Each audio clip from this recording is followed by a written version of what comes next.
got to see it like a jab, like a box. You know what I'm saying?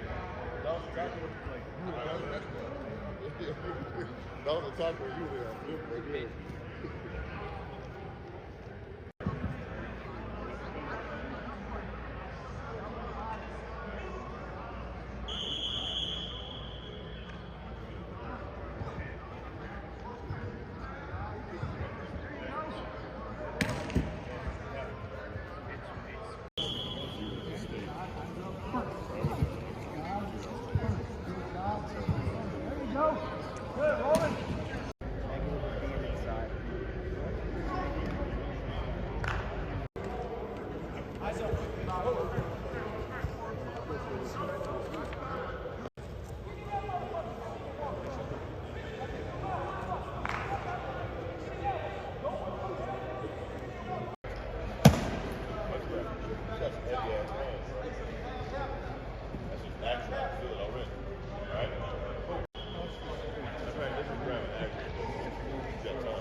Has to be. See what I'm saying? Barely saw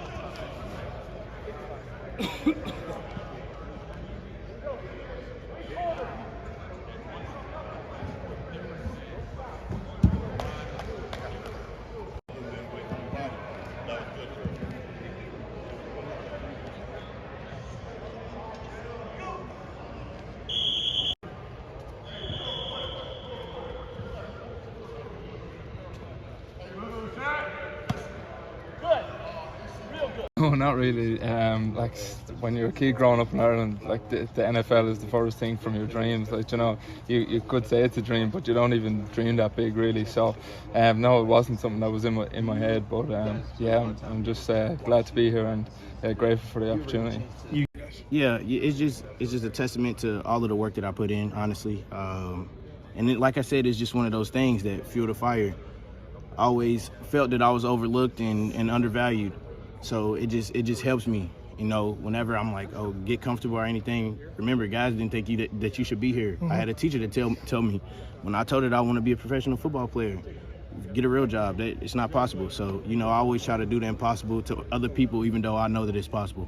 Yeah, I mean, it puts a little bit of extra pressure on me, but, you know, I'm just going to work as hard as I can and, you know, try to put my head down and, you know, just work. Footwork, flipping the footwork. Used to play left for so long, but you know, shout out to my coach back in college. Did a really good job of making sure that we were able to play both sides. So, yeah, I'm just ready to work and ready to learn. How do you do that? How'd the coach do that? Just whenever we do like indie drills or like drills that we do every single day, we do right stance, left hand stances, just different things like that. So.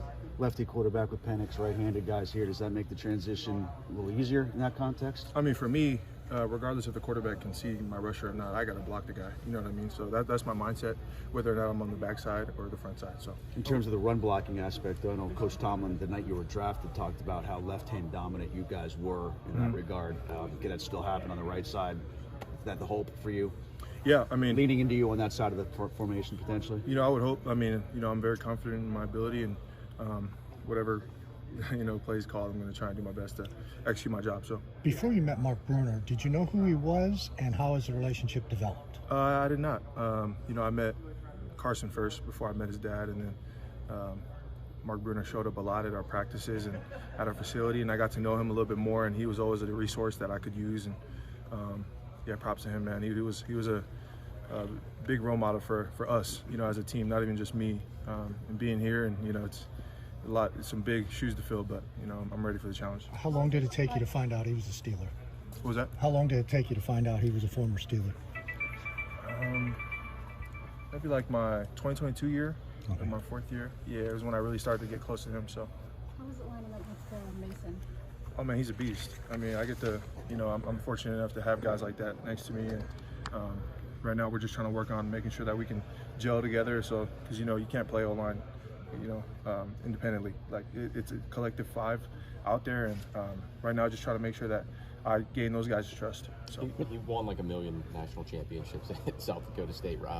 Roman won it last year. You guys were in that game too. Do you feel like it was a concerted effort by the Steelers to get a bunch of guys with a lot of college experience, a lot of winning on their resumes in this rookie class? I mean, nothing beats experience. You know what I mean? Experience in those big games, and that's the goal here is to bring another one here. So that's the